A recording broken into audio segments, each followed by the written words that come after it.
kamar Najeriya ba, kasar da ilahu ya so na rayu. Ina bata kasar da yaƙi banga ina zan tusa kai ba.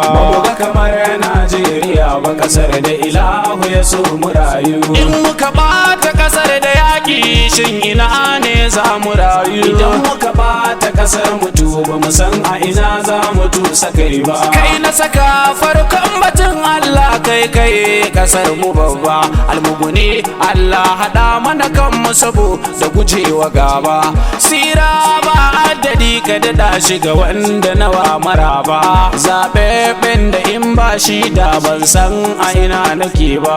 Ba kamar Najeriya ba. Shin ina ranar yaƙi da zub da jini a ƙasar mu da mun ka gada? San ba abun so a bar araha a wuce a saya da tsada.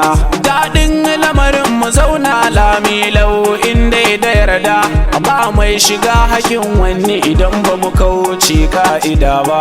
Ba kamar Najeriya ba. Matakin farko da za mu ɗauka dangi shine ya da kyama. Ba riba amma aguna tarin ci kuma ai tarama. Allahu shi ya haɗa mu mu dauna kwarai mu zubar da tsumma. Kiristoci haɗa da musulmai mu zama babu gaba. Ba kamar Najeriya ba. Shin idan yau ba kasar wai da ni da kai ina mun ka dosa? Ba kasar da ta ɗauki yaƙi ta yi gabatu nazarin ka nausa.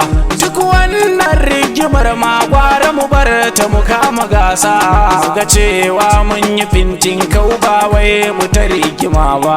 Ba ga kamar Najeriya ba. Kasar mu abun faharin mu kar da mu farraka dan jinsi na yare. Da Allah na san hakan da tun farko ba ma a tare. Da hakan illa yake to da an bambance gurare.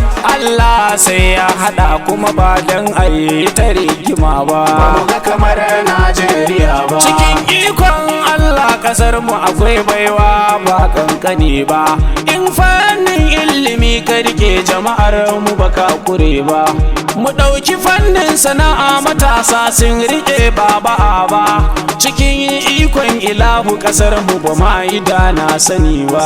Ba kamar Najeriya ba. Hausawa da Ibo Yoruba mu kama kasar gatan mu kenan. Ita ce darajar mu in kuma ba ita ba kimar mu kenan. Najeriya kasar mu ta gado babbar mafakar mu kenan. Kasashe na